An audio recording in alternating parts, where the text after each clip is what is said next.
Olá, sétimo ano, tudo bem? Vamos iniciar mais uma aula de língua inglesa. Olha só, estou aqui com o nosso livro digital aberto, você pode pegar o seu livro didático e acompanhar aí. Vamos fazer uma revisãozinha sobre tudo que nós temos estudado em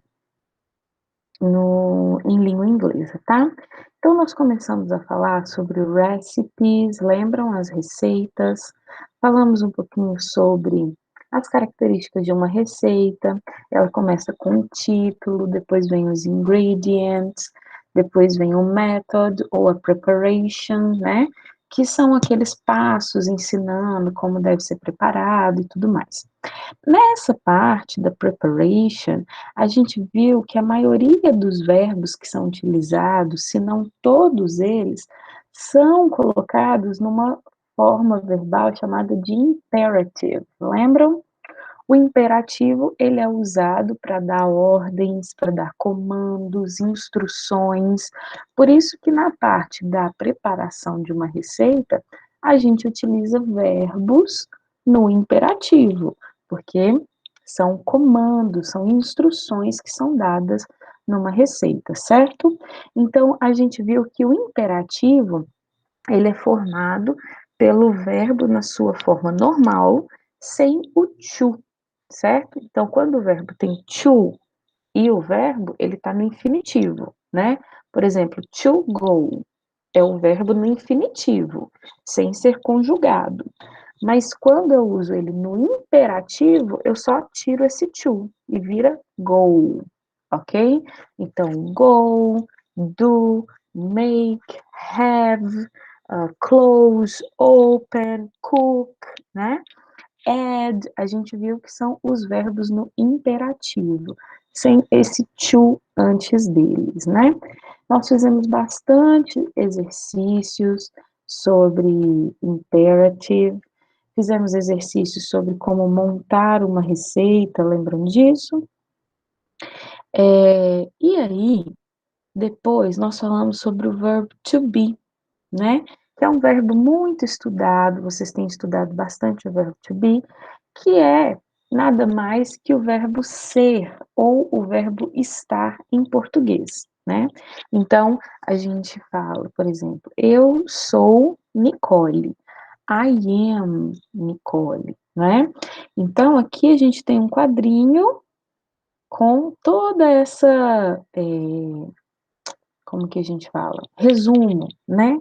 Da língua portuguesa, da língua inglesa, nós fizemos, completamos em sala de aula, então a gente viu que no inglês a gente usa sempre am com o pronome I, que é eu.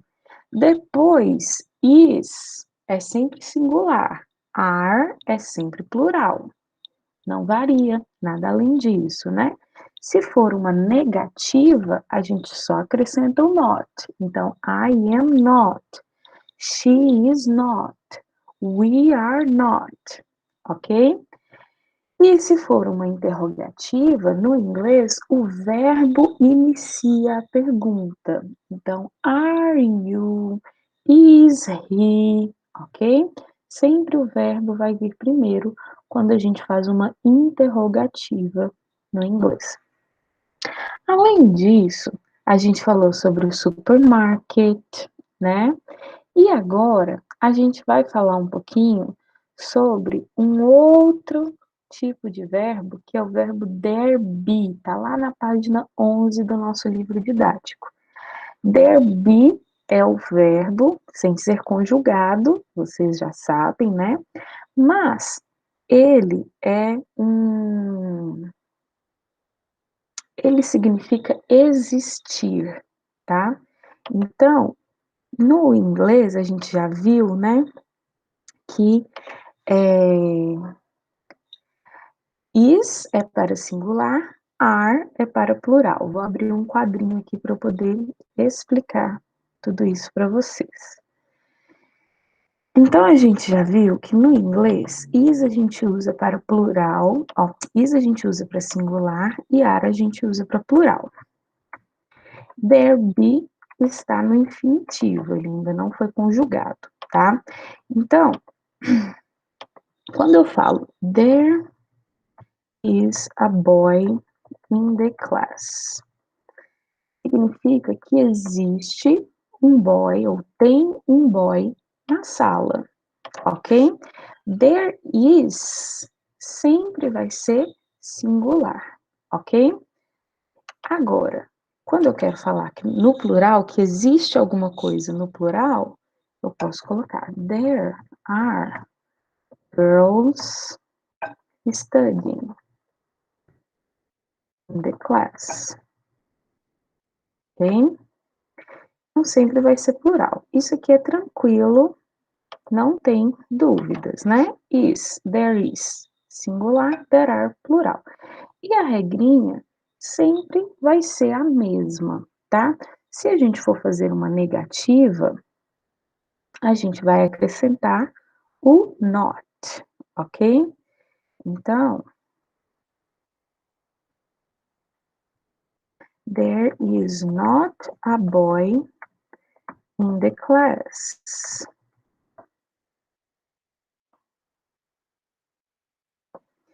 E no plural também.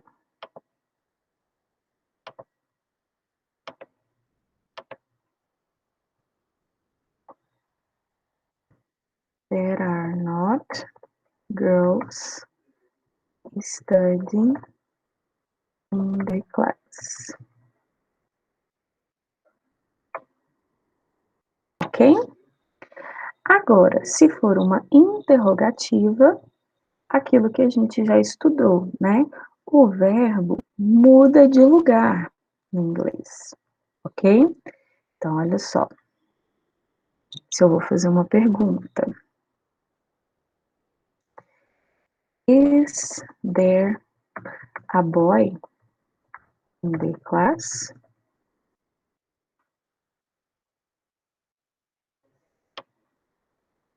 Tem aqui.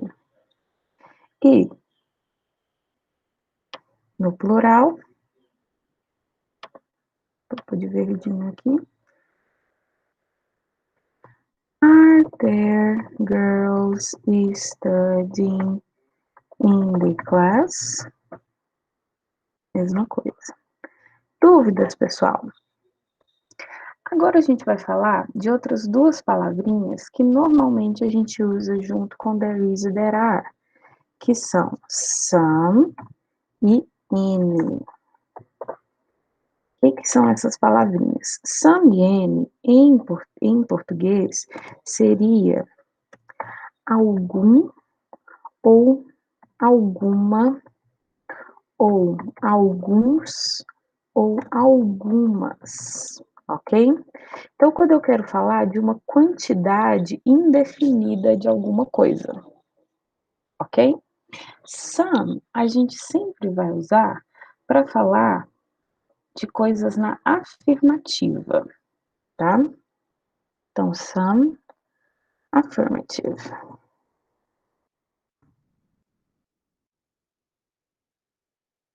Frases na afirmativa.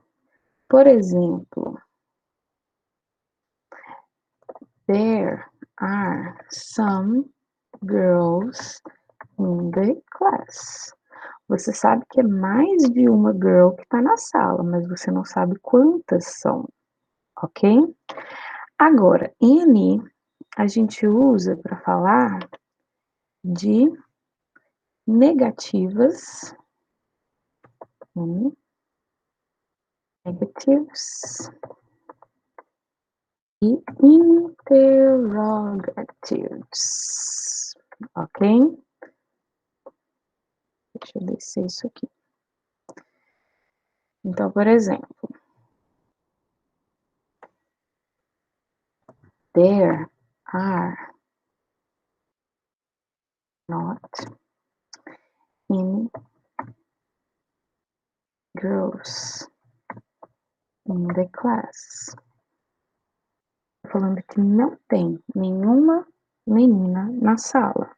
Ou are there any girl in the class? Bem, aqui tem que ser no singular. Girl tá no singular. Is there any girl in the class? Então, pessoal, prestem bastante atenção nisso. Some a gente usa na afirmativa, para falar de algum, alguma, alguns, algumas. Any a gente vai usar na negativa e na interrogativa, também com sentido de algum, alguma, alguns, algumas ou nenhum, nenhuma, né, na negativa. Então, there are some, porque é uma afirmativa, ou there is some, ok? O que vai depender é essa palavrinha aqui depois, olha, se ela está no singular ou no plural. Agora, na negativa, a mesma coisa. O verbo vai concordar com a palavrinha que está aqui depois. There are, porque girls está no plural. Agora, any, tanto faz, porque sempre não interfere a quantidade, né? Se é singular ou plural. Olha aqui, girl está no singular, então o verbo está no singular. Mas any, tanto faz, se é singular ou plural. Ok? Então, para praticar isso, vamos voltar lá no nosso livro. Vocês vão fazer aqui, olha, página 11, olha só.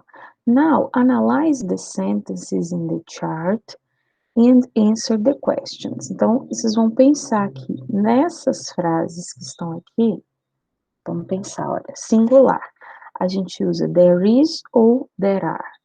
There is, né, que a gente já falou. Então, there is a head of cabbage. Cabbage é repolho. Então, uma cabeça de repolho. Negative. There isn't, ou there is not, any garlic. Não tem nenhum alho. Agora, plural, there are some tomatoes. Negativa, there are not any heads of lettuce. Não tem nenhum pé de alface, por exemplo, né? Vocês vão analisar essas palavras, essas frases aqui, pensando no uso do some e do any, ok? E vão marcar aqui. Além disso, vocês vão fazer os exercícios que estão aqui na página 12, combinado? Também, para praticar, vocês vão fazer o challenge yourself. Cadê? Challenge yourself, que está lá na página 16, olha. Começa aqui, é uma revisãozinha de tudo que a gente estudou até agora, e a página 17 também. Combinado? Então, página 16 e 17 para praticar toda a revisão e páginas 11 e 12 para praticar some e any. Combinado? Bons estudos essa semana e até a próxima aula de inglês.